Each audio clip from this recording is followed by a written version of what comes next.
Good Monday morning. Welcome into the Inquirer podcast. Jeremy Werner, Joey Wagner.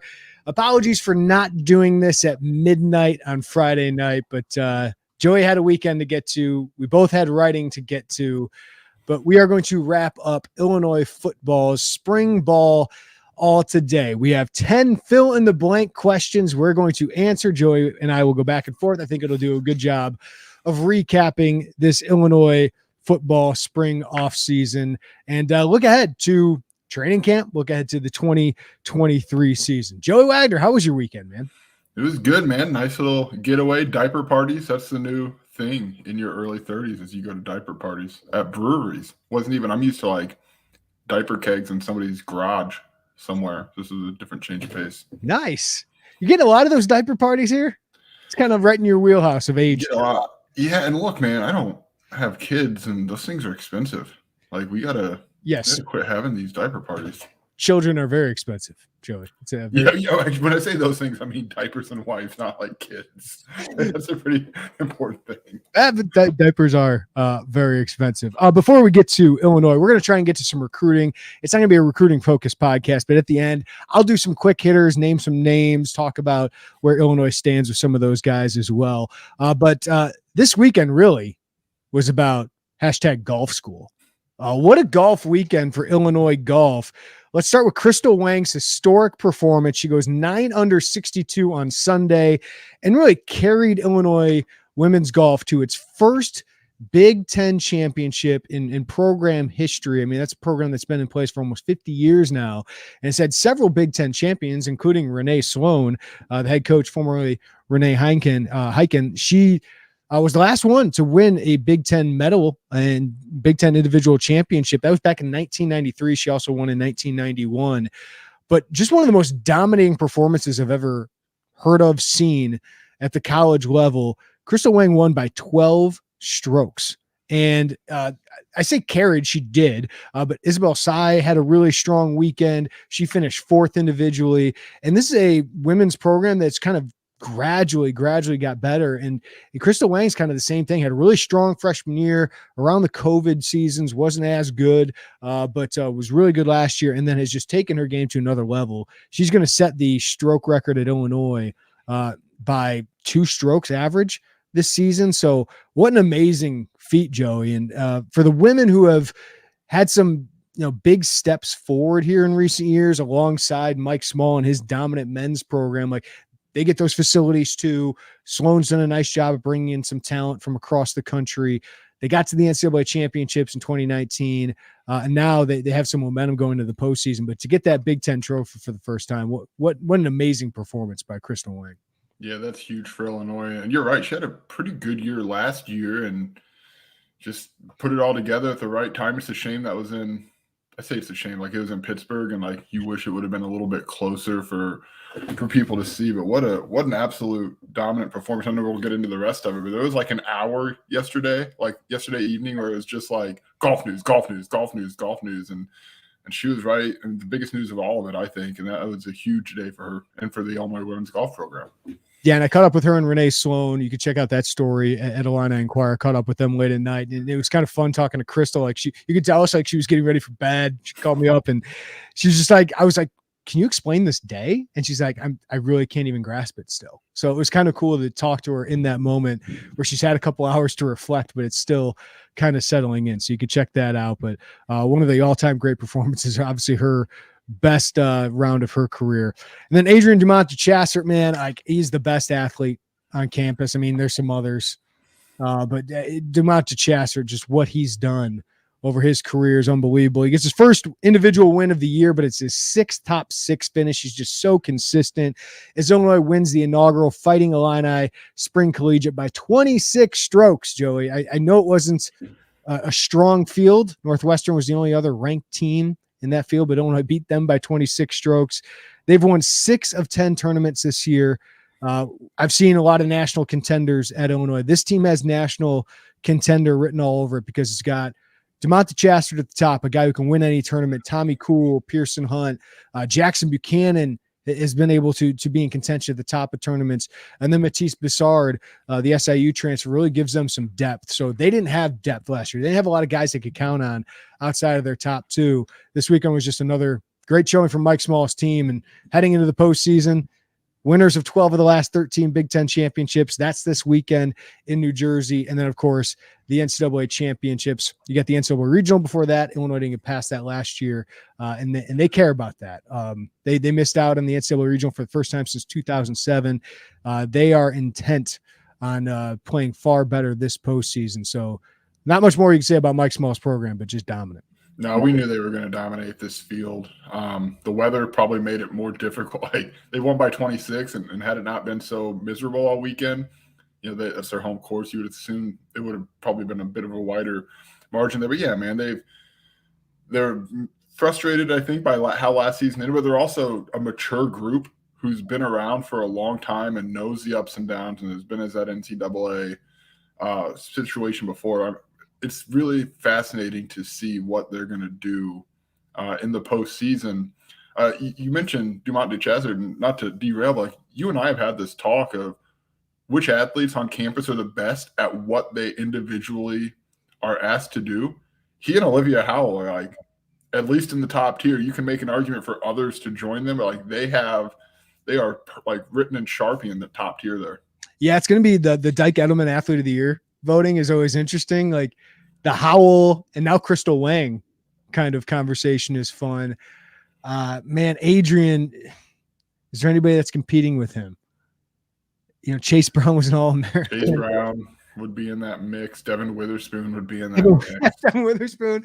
But the fact that we're saying like Adrian, I think should be the front runner. I don't know if he will be, but it's unbelievable career and an unbelievable season so far this year. He's going to break his own stroke average record this season. So pretty amazing. Oh, and then to wrap up the day, Nick Hardy, the former Illini great, wins his first PGA Tour event, the Zurich Classic. He was teammates with Davis Riley. It's the only team event for the PGA Tour.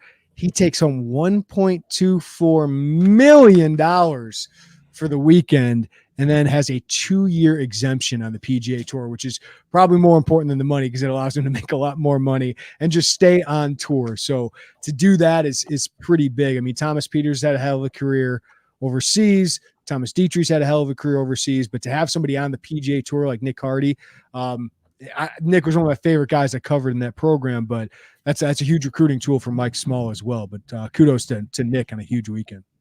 Yeah, it's a huge recruiting tool for a guy who probably doesn't need many more recruiting tools, but it's just another example for him to take out on the recruiting trail. But yeah, man, it's not a bad day at the office. $1.2 million and some guarantees moving forward. Do a lot worse for a weekend of work. Good for him. That's a big win for him. Yeah, that can pay for a lot of his expenses the rest of the year. That's for sure. And he's all the way up to number 39 in the FedEx Cup standings, which you get into those events, that's a lot more money that you're making down the line. All right, transfer news this weekend. 2 big official visits. One for Illinois basketball. Quincy Guerriere wrapped up his official visit to Illinois, and now we're just waiting, Joey. I think Illinois obviously feels really good about where they stand with Quincy Guerriere, who we talked about with Piper last week, dove all into how he'd fit, what it means for them.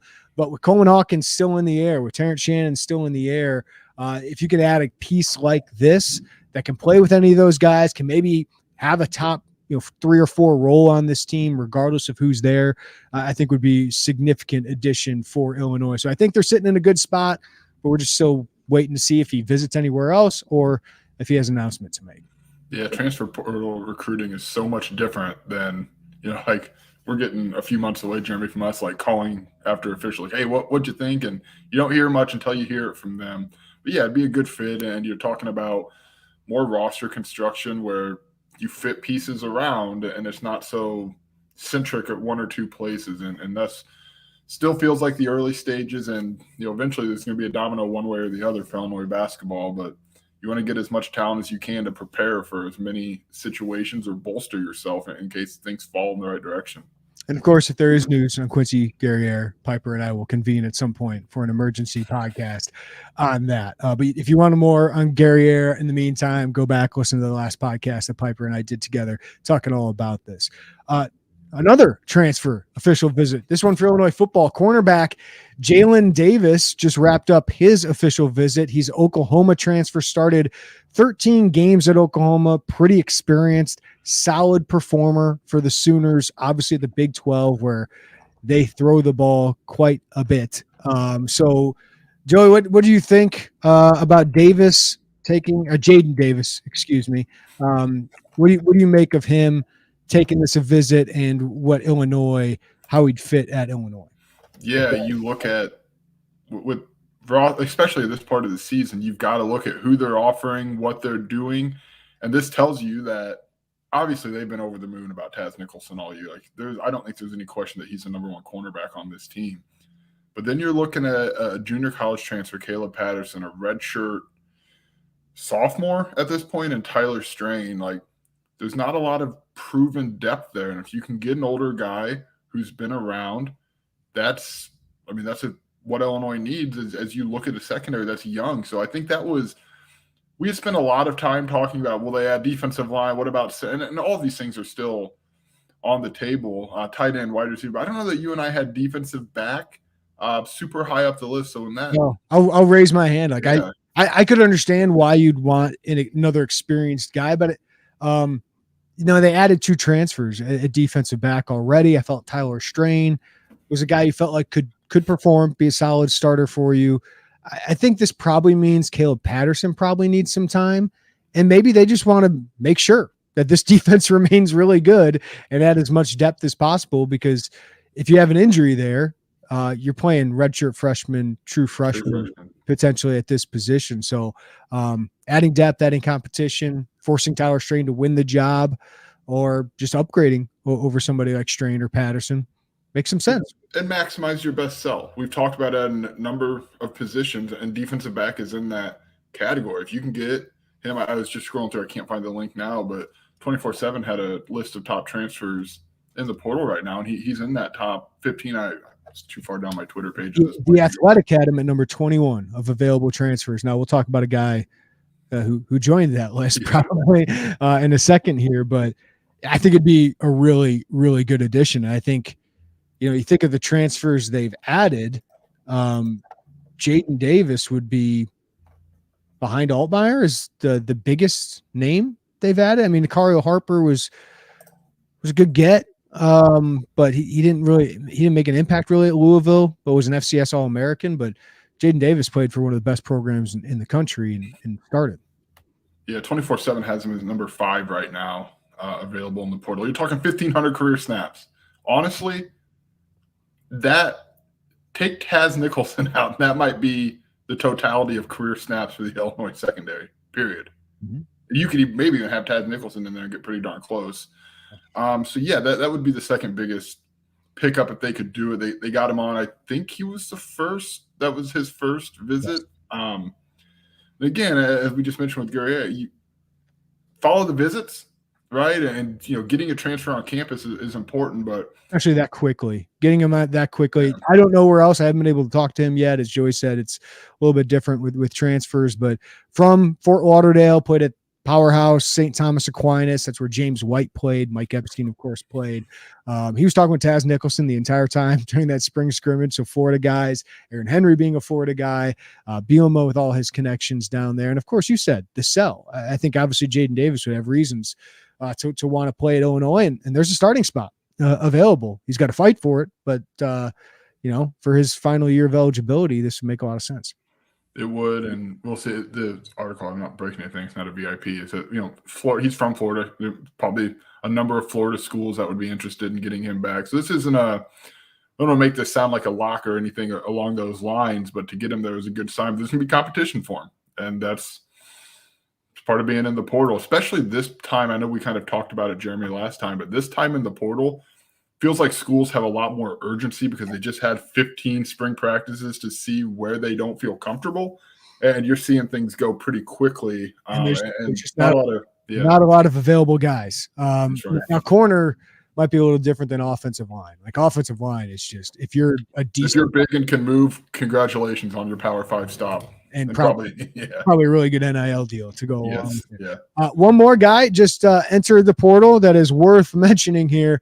AJ Henning, our old friend, former Lincoln Way East star, has played the last 3 years at Michigan. Illinois, heavily involved in his recruitment. I don't know if Lovie Smith and that crew, Mike Bellamy recruited his butt off trying to get AJ Henning, but it's not a great sell at that point. Not able to land him. He goes to Michigan, where he's been a really good special teamer, but as a slot receiver hasn't played a lot. Guy who takes a lot of handoffs, jet sweeps. So I would imagine Illinois is going to check in here. Iowa makes a lot of sense to me because they really need receivers. His quarterback, Cade McNamara, is there. Eric All, tight end transfer from Michigan, is there. They certainly need wide receivers. Northwestern was heavily involved in his recruitment. They just need talent, and especially at wide receiver would make a lot of sense to me. And the reason I don't know if this will fit perfectly is Isaiah Williams is way more proven. He's a better player right now than AJ Henning. So AJ Henning is guaranteed a huge role. And then Illinois seems really high on Hank Beatty and Kenari Wilcher. We'll dive more into Wilcher later in this podcast, but slot doesn't feel like the need at wide receiver. If there's a big need at wide receiver to me, it is a more perimeter-oriented option. But AJ Henning is really good. And if he's willing to be a kick returner, punt returner, and rotational guy at wide receiver, yeah, I want him on my team. Yeah, now we also have to acknowledge he could have probably been that at Michigan. Right. You don't enter the portal because you're looking for the same role. But you've got to, that's one of those, Illinois got to kick the tires and see where this goes. I'm with you. All the need to us feels on the outside. I'm sure that'll come up at some point in this podcast, but talent's talent, man. NFL talent's NFL talent. He's not proven at that level and certainly wouldn't be hey, move Isaiah Williams, but you need somebody who's tall who can go on the outside to match with Pat Bryant, Casey Washington, some of those incoming guys. It's an interesting name, though. It's one of those that as soon as it happened, we all messaged each other like, wait a minute here. Hello. It's our friend Jeff Jones from the Belleville News Democrat. Anytime an old Cardinal, it's like hashtag old friend alert. This is an old friend alert. Yeah. And Brett Bielema's always said, hey, if you want to come home and play, Illinois guys who went elsewhere, we will definitely be open here. So I would imagine, this is just me speculating. It's just happened. I haven't had a chance to dive into this. I would imagine Illinois would have an open door for him and an open communication with him. It's just, that's a position you feel pretty good about offensively. And does AJ Henning want more of a proven, I am going to get the ball 50 to 60 times? I don't know if that places Illinois, but we'll see how this goes. All right, Joey, one more thing. You and I both hitting the road this week to cover the NFL draft, and this is going to be the best draft for Illinois in, a long time. 2012 was an amazing night for Illinois football. They had Whitney Merciless, A.J. Jenkins go in the first round, Jeff Allen and Tavon Wilson go in the second round. We could have 3 guys go in the top 2 rounds, but definitely 3 guys likely to go in the top 120, top 100 most likely. But how many Illini do you think get drafted this week, and where do you think they go? So the over-under, if we set it, would be 4.5. Yeah, I'd probably go because, Calvin Avery has now been mocked in the NFL.com 7th round. I got a text last week from an agent said, hey, he might have a chance to go late. So that's probably the right number. I'd still probably go under that because I'm confident 4 will go with Chase Brown, Sidney Brown, Quan Martin, and Devin Witherspoon. But yeah, good for Calvin. Alex Palczewski could be in the mix late. I don't know if Isaac Darkangelo gets drafted, but I think he'll get scooped up right away. I think Tommy DeVito gets scooped up as a free agent right away. Pilstrom, Kendall Smith will get a chance right away. So I think Avery and Palczewski would be the guys that maybe could make that 5, which hasn't happened for Illinois since 2003 to have 5 guys get drafted in the same year. Oh, one of those 2, I see what you're saying. Yeah, man. We know Devin Witherspoon's a top 15 pick. At this point, I think. Did you see Albert Breer this morning? I was just going to mention that. Basically, top 3, no later than 10, I think was how he reported it. It's a pretty good pitch for Illinois. Great for Devin Witherspoon, who was on campus for the spring scrimmage on Friday night. I think you and I both think day 2, somewhere in that late 2nd, early 3rd for both Quan Martin, Sidney Brown, and then Chase Brown is he's a running back. This isn't a knock on Chase Brown's talent. It's just a position that doesn't you're right. I think you're right. Runs oh God, now it's starting. You want your guy going there. And you can do so much maneuvering there in that 5th, 6th round if you're a team.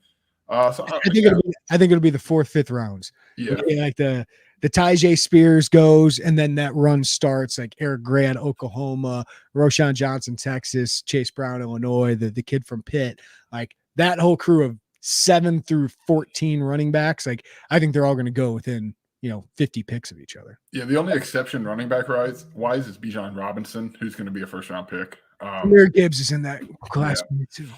But yeah, man, that's and then is it Calvin Avery? Is it Alex Palczewski? Alex Palczewski, obviously everybody wants to be drafted, but he would complete the 2018 offensive line puzzle, I guess, by being drafted. You had Kendrick Green go, Doug Kramer, Vidarian Lowe, Nick Allegretti.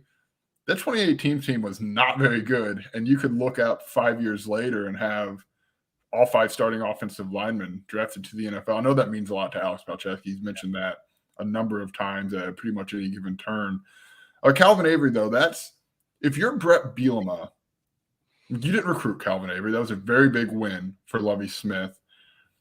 But Calvin Avery really was not much until his final year in school. Now, it helped playing next to Johnny Newton, next to Keith Randolph. But if you're Brett Bielema, you are probably pushing that out far and wide, aren't you? If he gets drafted. Yeah, that would be a big win. Like obviously, the secondary guys are huge examples of what they. But you got that. Like that's kind of already in the books at this point. Yeah, so I know what you mean. Like Calvin Avery looked like his 3rd and 4th years. Is this ever going to click for this guy? Because you knew the talent was there, but let's be honest, like the weight was an issue. Like keeping the weight off was an issue. And this last year, he really got it in check, really snapped in for him. And he played some dominant football at times. He's really, I don't want to say unsung hero, but maybe a little underappreciated. I think we did a pretty good job of talking about and showing the film of the plays Calvin Avery would make, but didn't make the big plays. But boy, he took up a lot of space and was by far his best season. Like, I thought he was a good Big Ten nose tackle. So if you're a good Big Ten nose tackle and you're a 3-4 team, 7th round pick or a priority free agent, yeah, I'd want to get Calvin Avery in and see if it clicks. Because if it does, I think the guy could, play a little while in the league. Yeah, very Rod Perry-ish. Yeah, like when he left the squad, right? Literally the same conversation with him when he left. Other than like the background was unsung, underlooked. You see the plays, but that's a position that is maybe the most overlooked position, like on both sides of the ball for Illinois, and probably broader than Illinois. And so it's the same conversation. As you said, he's on the practice squad with the Browns. So that'd be, that slow rise for him, for Calvin Avery, but a little bit of buzz here down the stretch headed into Thursday's 1st round and then Friday and Saturday. All right, Joey, let's recap spring ball. Let's do this in a little bit of a fun way. Let's do a fill in the blank because we got to see the open spring scrimmage on Saturday. We saw 2 open scrimmages and then we saw some stretching, basically is what we saw. But being around the team, asking them questions, talking with the coaches, talking with people in the program, we can gather a little bit. But let's start this one with, I think, probably the easiest question or the easiest fill in the blank I'll throw out there. So I'll give it to you, Joey, as the layup. The starting quarterback for Illinois will be Luke Altmaier. We got to keep asking. I think we have to. I don't even know if we really truly have to keep asking Brett Bielema. He's not going to tell us until August. If it's Luke Altmaier, he was brought in presumably to be the starter. Illinois wanted a starting quarterback. He wanted a chance to go start at quarterback. Now you got to earn it, like everything that matters in terms of sports. You not just promised it no matter what happens in the spring. But it sounds like he didn't do anything to lose it. It sounds like he's gotten better in a grasp of the offense. We saw that in the scrimmage and what he was able to do. So, yeah, it's Luke Altmaier. I don't even know. It was Friday night, Jeremy. We had both been at the scrimmage. I'm like, how do I – you obviously write it that it's him, but at some point it's like, I don't know that we have to keep doing this every time we talk to Brett. I just don't know that we've got to keep – who's the starter? Who's the starter? Can he – I thought his answer was interesting because I asked him what'd you learn about Luke, and he was later asked about the starter, and he did his coach thing, which is fine. I understand. You kind of name everybody and put up that it's a battle. And then he said that the real key was we have a pretty good idea where we're going to go. ding, ding, ding. Like that's it. And it's him. And barring an injury or barring him just completely falling off talent-wise and fall, it's him. Yeah, he took the first team reps of both scrimmages we saw. He took 90% of the first team reps that we saw. He took all of the meaningful ones, and then late Donovan Leary got in on Friday when there was still a shell. Like it was still the first team, but it was pretty much a shell as Bielema got, largely everybody out there. And then just based on how they played, he was by far the best quarterback. Bart, not perfect, but I thought he was really good. I thought he doesn't have a cannon for an arm, Joey, but he's got really good touch, really good ball placement for the most part. And he can just put it where he wants it, which is really important. Accuracy is one of the most important things. Gets the ball out very quickly, really decisive. Now we're seeing him go against twos, right? So that's a little bit different. He's protected by a first string offensive line for the most part, but he can run too. And I know Barry Lunny really likes that. Like he's explosive. I think he's more explosive than Tommy DeVito, certainly more explosive than Brandon Peters. So I think that element really helps him as well. To me, he looks like a starting caliber quarterback in the Big Ten. Now he's got to get that experience. He's going to have some mistakes. He's going to have to learn from them. But I do think he showed himself to be a starting caliber quarterback. So I think he's got the skill set to be good.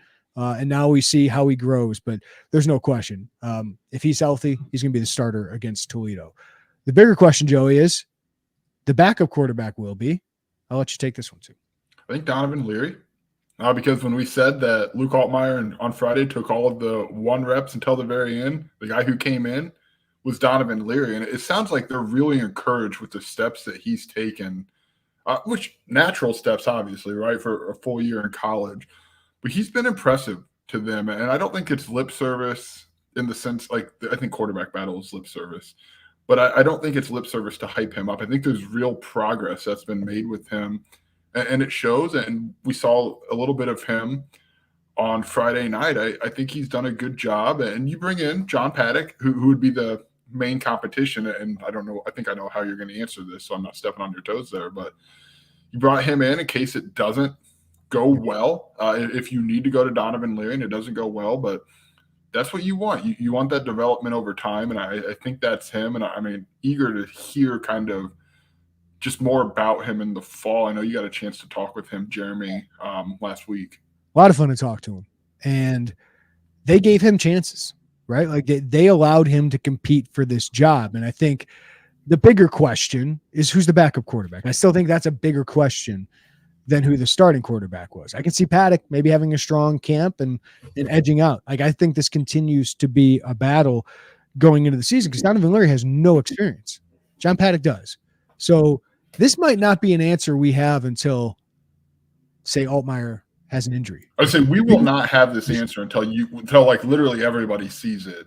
Or pregame, we see who's with the backup center. Yeah, who's taking snaps with Barlev, right? Like, I still think that might be different than what happens with your back against the wall in the fire. Right. So that's going to be very interesting to see. But I do think right now I would have Donovan Leary as the betting favorite to be the backup, and I think that's really encouraging. Because Paddock does have experience. Paddock has some moxie. What he doesn't have is just the physical traits, right? Like John Paddock is really quick. He's got it. Like he can throw, but he's just smaller. Doesn't have the strongest arm. Donovan Leary, like there's timing things I think he can improve, but he's a bigger guy. He's got zip on the ball. He's just I don't know if Donovan Leary's got one elite trait. And I wrote this as a prospect, and I still think it's true. But he's kind of good at solid at everything.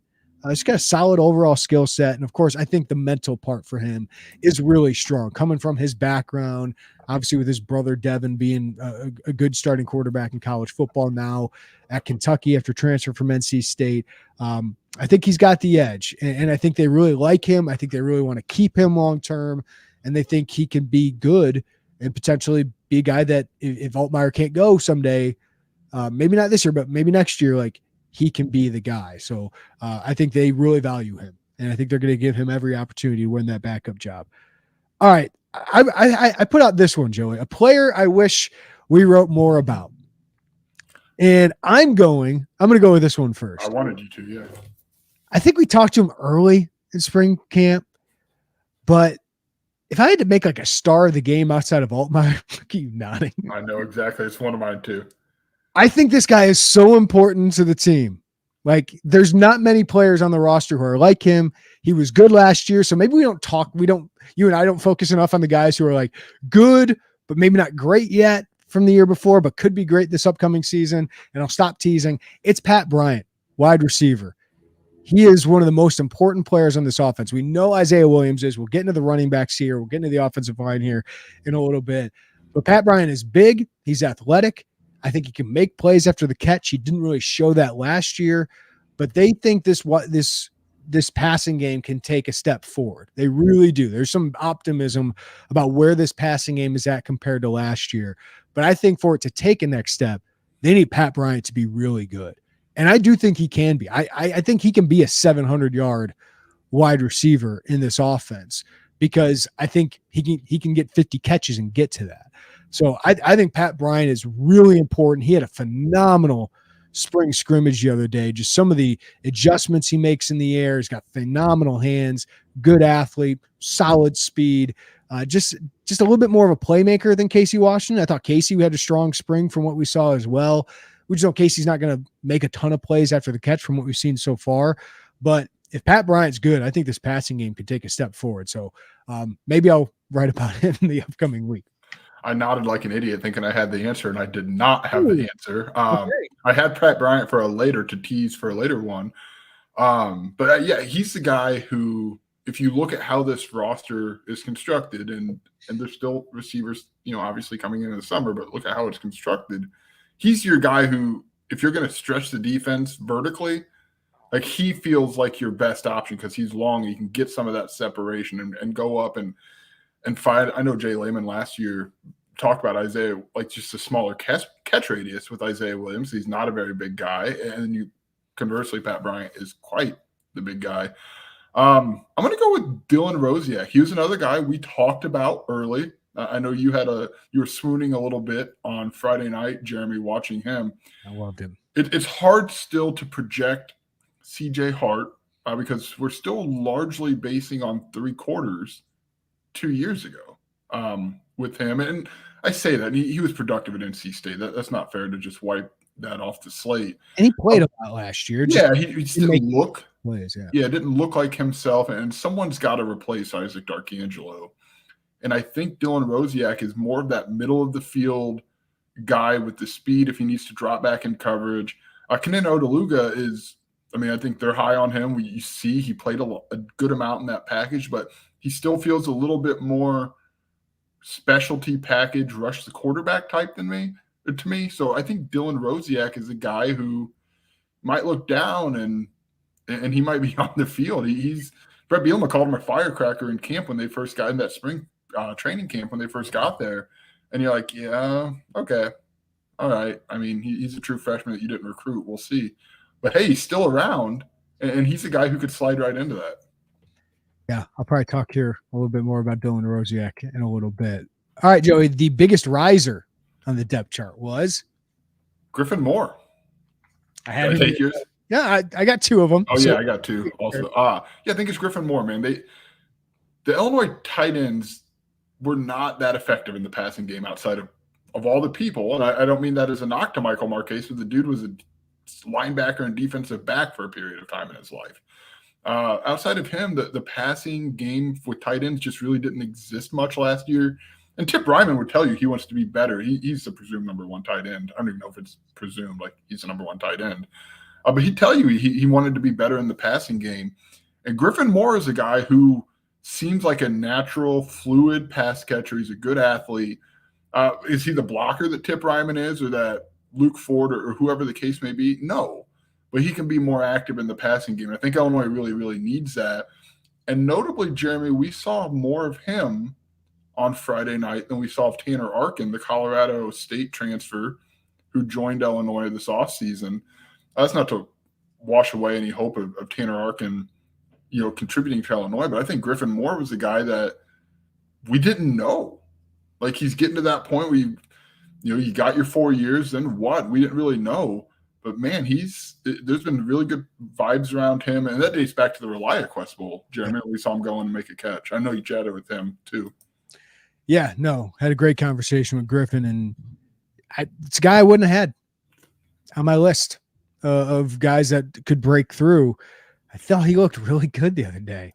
Just fluid athlete, good hands, kind of Marco Marquez-like. I think he probably is a more fluid athlete than Marquez, and not quite as long as Michael, but man, you love to see a fifth-year guy who's been a program guy potentially get a role. Like, I'm not going to put him for 40 catches, but can he do what Michael Marquez did last year, around 20 catches, be a red zone threat? Yeah, I think he can be a guy who can move the chains in some key moments. And those are the guys you root for, man, for sure. My biggest riser, I'm going to repeat a name you said. It's Dylan Rosiak. Dylan Rosiak goes from special teamer, key core guy there.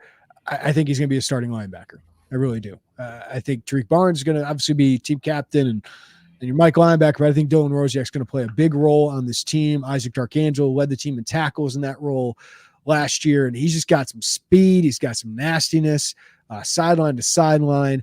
I think he can be a playmaker in this defense. So Dylan Rosiak, I'll just mention him again on this one. All right. The redshirt freshman fans need to know is I'm going to go with someone that maybe I wouldn't have talked about until after watching Friday. That's Henry Boyer, tight end. We talked about tight ends. I surprised Joey there again. A little bit. I had him. Oh, we'll get to it. Go ahead. Yeah, I got Henry Boyer there because Tanner Arkin was brought in as a transfer. Griffin Moore has stepped up. We know Tip Ryman. He's got to take a step forward as a pass catcher, but phenomenal blocker. There's NFL potential there with Tip Ryman. He's still got a lot to prove to get there, but really good starting tight end. But depth-wise, unknowns. Griffin Moore, Tanner Arkin. Arkin's a little smaller, shorter, I should say, than I thought he would be coming in, built more like Griffin Moore. They need another long, big-framed guy who can be a blocker, who can be a big target in the passing game. Henry Boyer's got that written all over it. Huge frame. He's about 6'7", 260 pounds. He should be a good blocker. He's had a lot of strength over the last year, and he was a more fluid athlete. And he caught a couple passes. I don't think he's going to be dynamic in the passing game, but just as somebody who can take a drop off and get a couple tough yards, guy who can, be a huge catch radius in the red zone. I think Henry Boyer can be a significant part of that tight end rotation. Like, I would have him in my top 3 right now. So maybe not a guy who's going to be a star this next year, but a guy who's going to be on the field. Yeah, I had him as one of mine. I crossed him out and replaced him with someone else who I can quick honorable mention, TJ Griffin, because we don't know. Like, he started now. Would he start because Matthew Bailey was out? How much does that switch? We don't know. We won't know till fall. But my answer is Jordan Anderson, because Illinois has been clear that this is going to be ideally a by committee approach. I think that was the ideal situation last year too. Obviously, an injury to Josh McCray changed that, and a guy trying to win the Doak Walker changed that. But Anderson's a big back. And we say that, but he's more athletic than I think he looks, just because he's so large. He's a good pass catcher. We saw that at Joliet Catholic High School. He's just a big guy. Like, he trucked somebody over on a short little drop off on Friday. Feels to me like he's that third guy right now. Aiden Wofford's still in that conversation, but it feels to me like Jordan Anderson. Yep.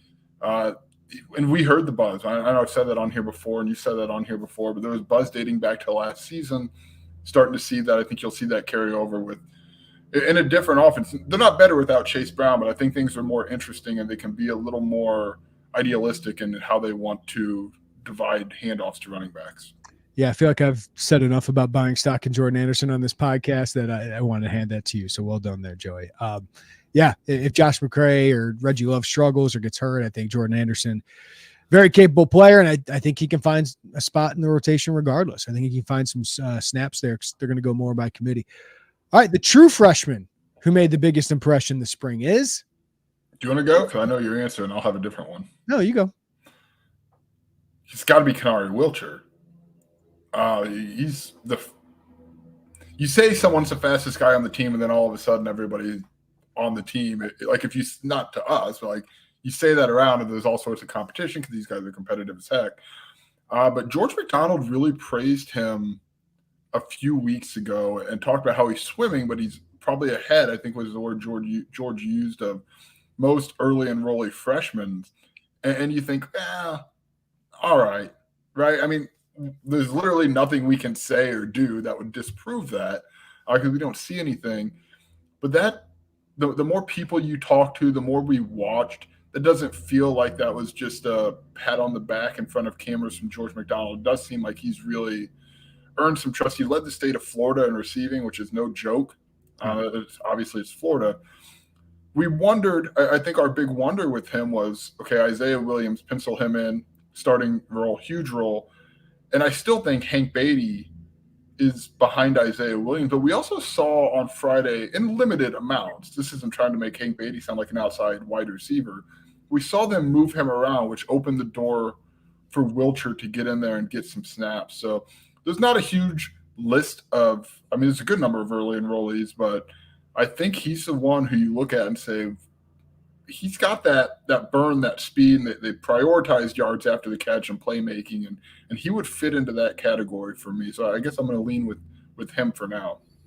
Yeah, he's a different speed, man. Like, yeah, he's going to be top percentile, couple percentile for Illinois in terms of speed. And we're talking about taking the top off of defense, and you'd love it for to be a long guy like Ashton Hollins or Ian Pugh down the road or Malik Elzy when he comes in. And Malik's probably going to be the 2 deep when he gets here. Johnny Wilcher is in the 2 deep right now. So I think that was really telling. And there's a lot of excitement about him because he's just different. Like, he's different than Hank Beatty speed wise. And he's a little different than Isaiah Williams. So I think he's a guy who can play right away. And I think he will. I think in that wide receiver room, there certainly is room for that. All right. The player I feel you didn't answer. Oh, I didn't answer. Yeah, I still got to answer mine. Brandon Henderson. That's my second one. There was 2 options, right? All right. I had a hot take. I kind of leaned into this a little bit as when he was a recruit, but of the East St. Louis offensive linemen in that class, like Miles McVay, really good prospect. He's at Alabama. Paris Patterson, really good prospect. He's at Arkansas. But Brandon Henderson, I watched his film and I said, I think his ceiling might be as high as anybody. And some people agreed with me about that. And I know Illinois was really high on him.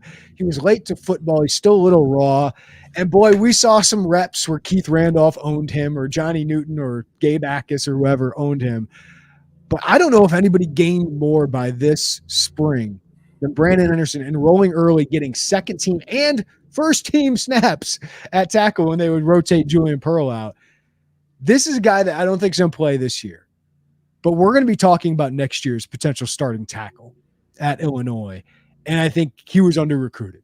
I really think Brandon Henderson was really under-recruited.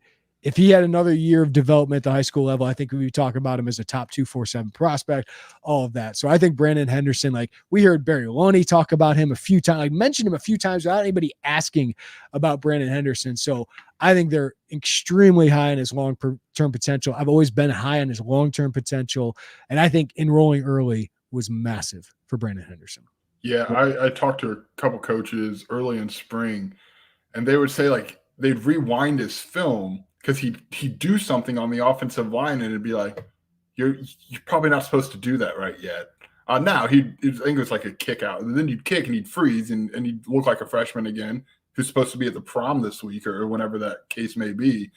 But it's one of those guys that, like, he shows those flashes. Obviously, he's a true freshman, but it feels like next spring when we're looking around and we're talking about Julian Pearl and Isaiah Adams preparing for the NFL drafts, like who's going to be the tackle?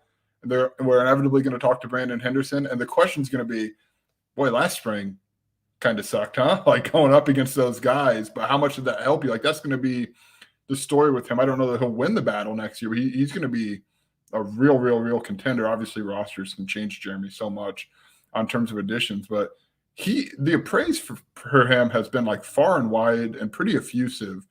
Brett Bielema said he's taken more snaps than anybody this spring, just given playing on the with the ones, the twos, the devos, the guards, the tackles. It's a really big spring for him. It sounds like he maximized it. Yeah. All right, let's go back to this one. The player I feel better about after the spring is, I got this one, Joey. Hugh Robertson, my fellow 30-something-year-old man. I thought he had a really strong spring from what we saw. He ended the season really well. We've talked about he really struggled.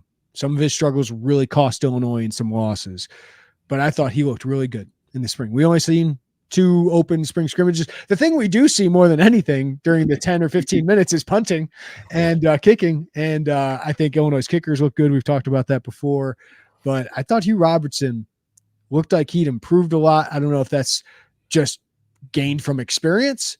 I don't know if that's because of what Robbie Disher has done with him and the new specialist staff, but he's got to do it in games, and it's different when you got all that pressure on you in games. I'm still not saying I'm like uber confident because of what happened last year, but the way he ended the year, what we've seen from the spring, I do feel better about the starting punter, Hugh Robertson. I don't feel like he's being threatened for the job, even though Declan Dooley has a big leg. Yeah, I'm going to repeat an answer from earlier, so we won't go too far into this, but Donovan Leary, like you wanted him to show he could win that backup job. You and I are of the belief he's well on the way to doing that. It sounds like he had a good spring. Long term, you feel better about who you have at quarterback as you wait for him to continue to go through the developmental process. There are other possibilities. You mentioned Pat Bryant. I think Reggie Love would be in that conversation as well. But we think Donovan Leary did exactly what it feels like they hoped he would do, which is come in and have the spring and move up the depth chart. I'll go back to the backfield. The running back who leads Illinois in carries this year, Joey, is? We're going to have way different answers on this. Ooh. I think it's Josh McCray. Yes. I do feel like last year was rocky. He was hurt. I mean, just setback after setback. And it feels like that freshman year, which was really, really good, is kind of like brushed aside and not thought about as much, which, I mean, I get it. You've got to go back and you've got to do it again, but we think the offensive line is going to be pretty good this year. So that's not going to be a concern. We don't think. So I think it's him. He looked 2 years ago like that running back of the future, as fans do, that they worried about keeping him because that's what you have to do in this transfer portal world of college athletics. Feels like him, man. It feels like I know who your answer is going to be, and I'm excited to hear your explanation. But yeah. McCray's still a really good back, man, and yeah. I think he's going to have the chances, and I think he's going to be healthy enough to deliver. Yeah, I thought he looked really good the other day. I thought the first spring scrimmage we saw still looked a little hesitant. Didn't see some flash plays out of him, but I thought the other day he looked more himself. He looked confident. We saw him hurdle somebody. We saw him run through somebody. We saw a little bit of burst that we didn't see. And I think that was all confidence from what we've gathered from last fall. It's just when he came back from injury, just wasn't the same, didn't feel confident in his body. We hear that all the time. Like CJ Hart was probably going through the same stuff last year. So I do think he's going to be huge. And if he stays healthy, he absolutely could lead in carries. I do think it's Reggie Love, though, because I do think he is more dynamic. I thought he looked like he had burst. I think the vision is where he needs to improve. And I think that comes with experience, most likely. But he's a tough runner. We saw him continue to carry piles and run away from people after that. And I just think he's trustworthy. Like, I feel like among the blockers, among running the offense, I just feel like he's got the best overall skill set of all those backs.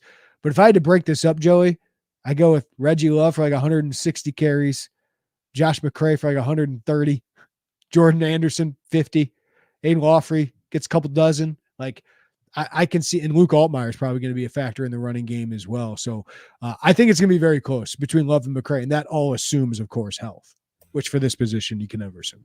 Yeah, I think that's a great point. We should make it clear. Like, I don't think we are of the belief there's going to be a significant gap like there was a year ago between 1 and 2. That's going to be a much closer number. And Reggie Love's a perfectly fine and reasonable answer because he's available, man. Like, he has been available. Barry Lunny said before spring, which has obviously changed. He's like, he's seen him healthy. Like, he's the only one I've really seen healthy and play in games. And I think last year was big for him because he did have some runs that are confidence building and showed what he's able to do. So, yeah, I think I'm not splitting hairs, but we're talking, like you said, a difference of 25, 30 carries. All right, just a few more to get to.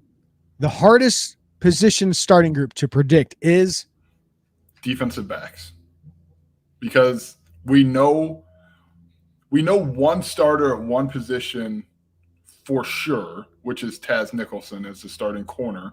As we saw and we talked about, they were in the portal exploring for a secondary corner. There's a few options there. And we think we know that Matthew Bailey and Xavier Scott are going to be starters. I feel more confident thinking Scott's going to be a nickel than I think, he'd be anywhere else. But we don't know. Is Matthew Bailey a free safety? Is he a strong safety? Is he? We don't know. And that probably depends on what else happens behind him or around in that safety room. So I think we know most of the players. The alignment still probably leaves some to wonder. Yeah, I think that's the right call because they could still add a piece here. They could still change positions with some of these guys, whether they're strong safety, free safety, nickel, as you're talking about. But the other one for me would be offensive line still, because do they add a center? Can they add a center? Or do they feel good about Josh Kreutz? I thought Josh Kreutz looked pretty solid the other night. I wasn't, when you don't have a replay, you can't go back and watch some of the line plays, so that's a little bit more difficult. But I thought the starting group did pretty well.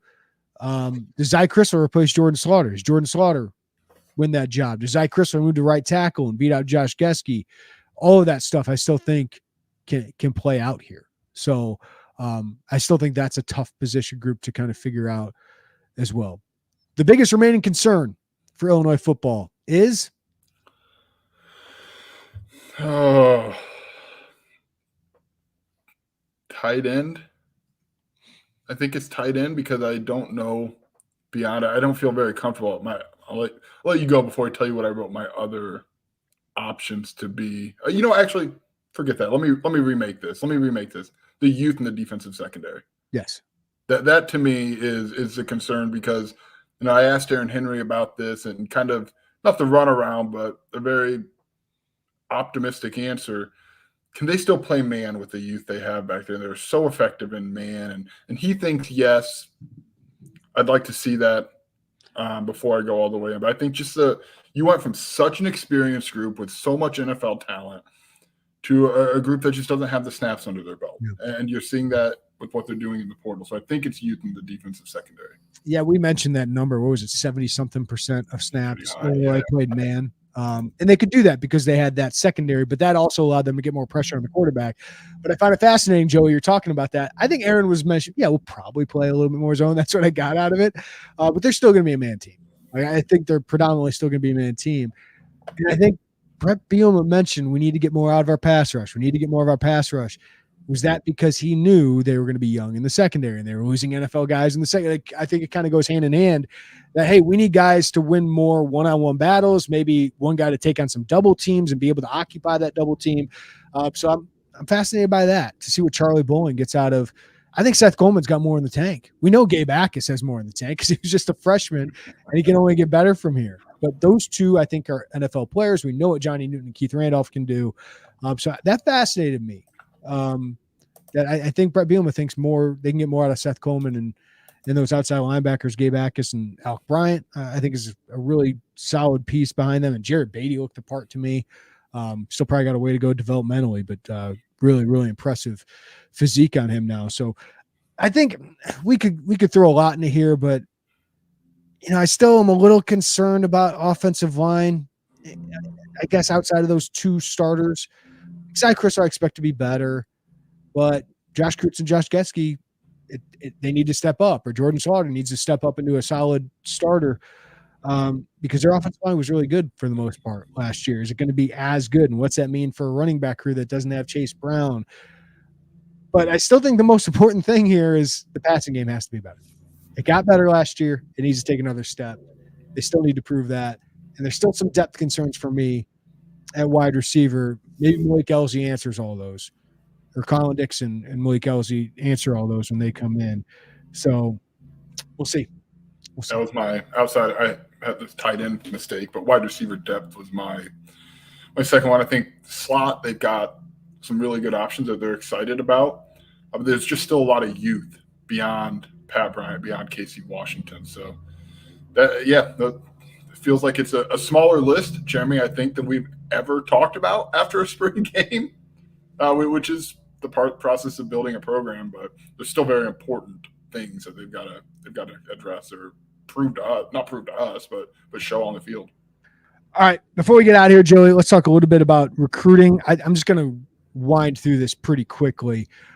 We could do a recruiting show later on in the offseason here, but do want to mention Andrew McCollum, 3-star defensive tackle, defensive lineman out of Ohio, had an offer from Pitt, which has done pretty well with offensive or defensive linemen here recently. I think that's a really solid get to start their defensive line. And we've talked about they need to win some battles in the defensive line. Terrence Jamison gets a guy who's got another Power 5 offer pretty early in the process. I think they did a good job of prioritizing him, getting him on campus again, and then closing the deal here pretty quickly. I just think he's a really solid overall prospect. Some good burst, and they might have gotten a guy under the radar a little bit because he was injured part of last year. So he didn't have a full year of film. So maybe some teams wanted to see him more in some camp settings. So Illinois seem to feel pretty good about this. I don't think it's going to be, one of their premier gets in this class, but you talk about foundational, adding defensive line depth. This certainly adds to that. Yeah, I agree. I think he was probably going to end up with more offers. He had some, but at a position that we've talked a lot about them struggling to land defensive linemen, despite how good the sell is, to get one early, somebody who is probably a little bit overlooked just for a lack of junior season tape. That's good for them to lock that down and get a good start on that position, which is going to be – they're going to need defensive linemen, a lot of them in pretty short order here. Yeah. All right, they got several official visits set up over the next couple of weeks, or not couple of weeks, next month. Some of their top guys are already kind of locking in official visits. You can check that out on the site. Just check out the football recruiting official visit tabs. I did put in, these are public now, the crystal balls for wide receiver Carlos Orr out of Tennessee and defensive lineman Demetrius John of Ohio. I don't think anything's imminent there, Joey, but George McDonald is making Orr a top priority. 6'3", 6'4", really long, athletic, attacks the ball in the air. We talked about that. Illinois needs more of those guys, and they need to keep taking some chances on these guys. But Orr's getting some other Power 5 interest now that Illinois has come in, and McDonald's supposed to visit him this week.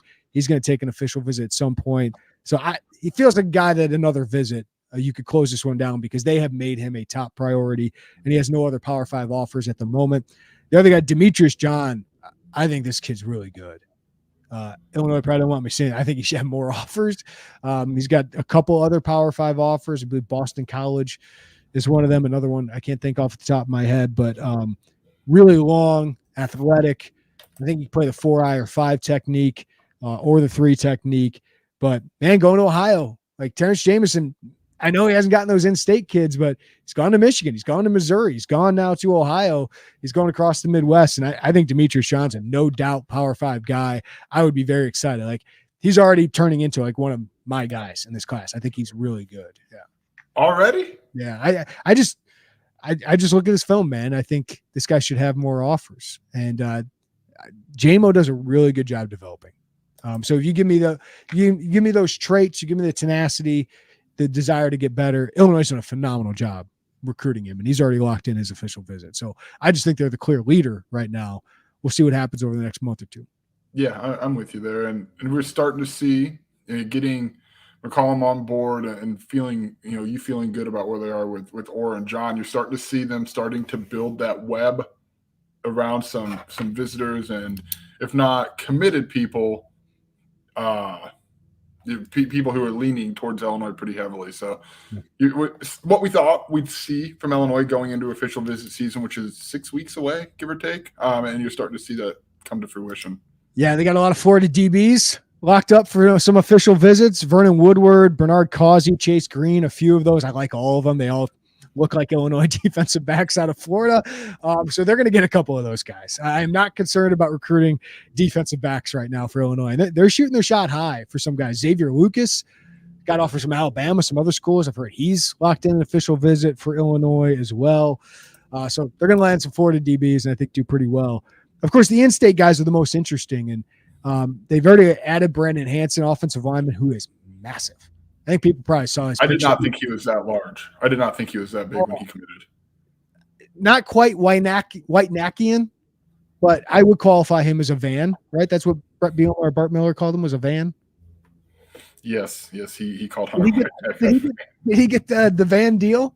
No, I don't think he's driving a 1996 Astro van to practice, despite our finest hopes of that happening. Maybe when he becomes a starter. Maybe the starting right guard job is his next year's. Come to Illinois where you can be the starting right guard and drive a 1996 Astro van. I do not think that's an NIL deal you shoot all the way up.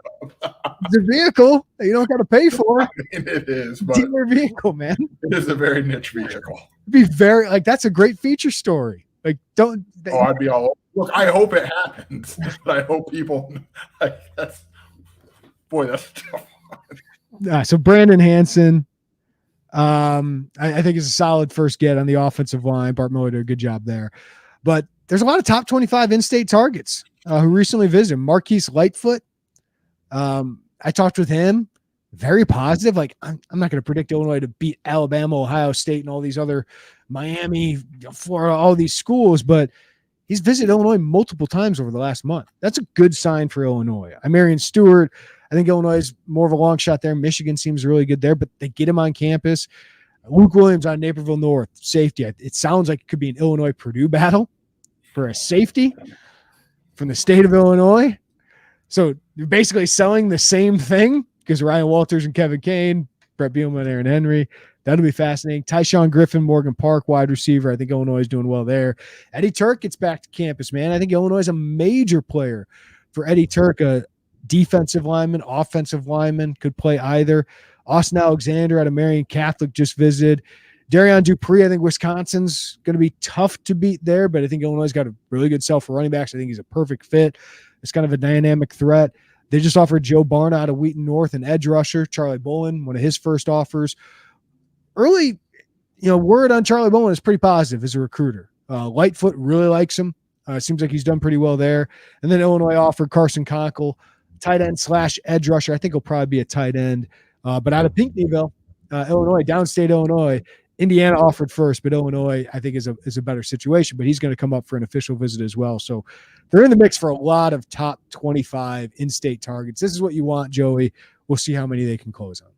Yeah, it's a similar situation to last year, but the sell's better, right? They were in on a lot of some of those top 25 guys a year ago, and we'll see. I mean, we're starting to get into that point, Jeremy. It was 6 weeks away, which feels like a long time, but for us, in our minds, it does not feel like that long before this has to be a thing. But hey, Brett Bielema still this isn't just falling off on the state of Illinois now. And I think it's still coaches wanted to continue to see that commitment continue to play out, and that has.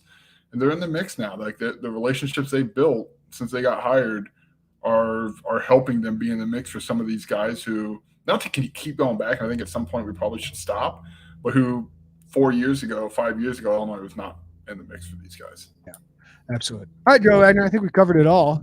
Spring ball, recruiting. We did talk golf. We had a message about what a weekend for golf. We actually led the podcast with that. We do have one question I want to get to. Angelo said, why did Brett change it from a spring game to a live scrimmage? Go ahead, Joe.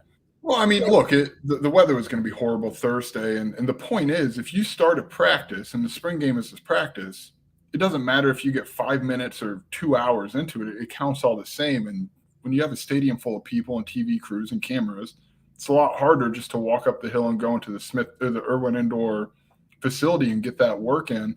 So when it became clear that Thursday was off the table, and by the way, Big Ten Network was off the table, you and I are of the belief that Brett Bielema could put more control over a normal game setting. You could run certain things you wanted to run and have more control over that. I still think we got a lot of looks as it was basically a game.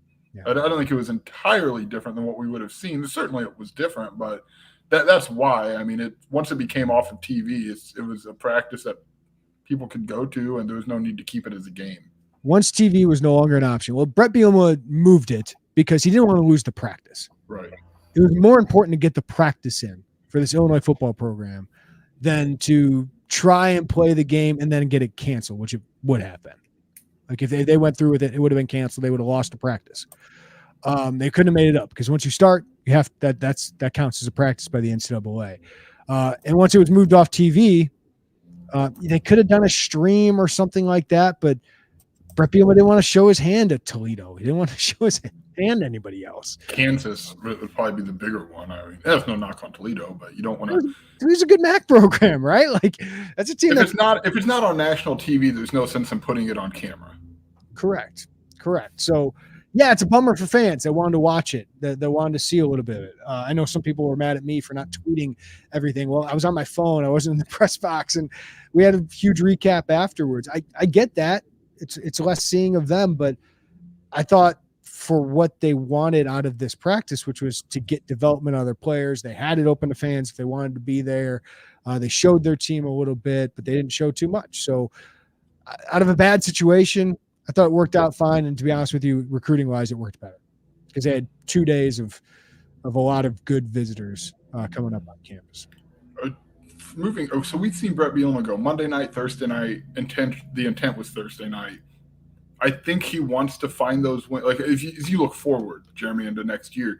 I think he wants those windows. Saturday is great to have people in the stadium, but TV-wise, you're competing for Big Ten Network time against the rest of the Big Ten. So I still think you'll see this on some of those is that fair to say non-traditional nights in college football. So I'm really interested. What do you think is the ideal day for them? Day of the week for them to do this, understanding what Brett wants out of it. The ideal day for fans for attendance is Saturday. The problem is you're competing with every other Big Ten team. You won't be on TV.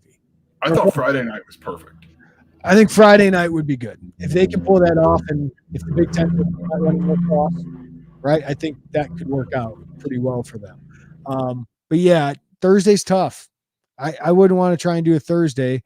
If they can lock it in maybe right now and be like, hey, Big Ten, April 20, Friday, April, whatever, let's lock in that day. Because I do think there's a lot to be gained by being on TV.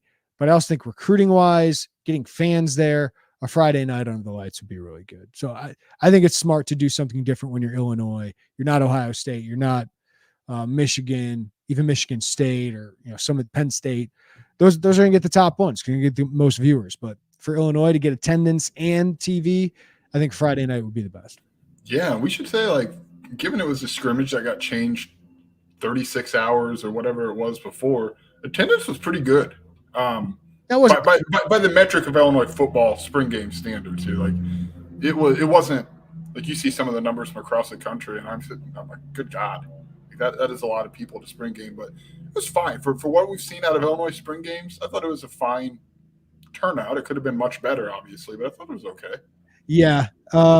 Eventually, you'd like to see those spring games bring a lot more people. Man, it was amazing what happened with Colorado this past week. And for all these players are entering the transfer portal, whatever it is. But, yeah, you would like to see, tens of thousands of people at these events at some point. But, like, if they have a 9-win season this year or they win the Big Ten West, maybe you do a Saturday. Right? Yeah, because you're more attracted to the Big Ten Network at that point. Right. Absolutely. All right, Joe Wagner, thank you for the insight as always, man. Thanks, man. All right, thank you to everybody that watched live on our YouTube. Hit us a like on the way out. Subscribe to us. Hit the notifications bell for whenever we do new videos. And if you're listening on the podcast, give us a follow, rating, review wherever you get your podcast. We have a very busy week of content. Joey and I hitting the road to cover some NFL draft. We can't wait to do that. Of course, basketball recruiting news. Derek Piper's all over that. Football recruiting news has been hot and heavy here. Plenty of that on the site as well. And we got plenty of spring wrap-up coming up on our on the IlliniInquirer.com as well. So for everybody, have a great day. Take care of each other. And we'll talk to you next time right here on the Illini Inquirer podcast.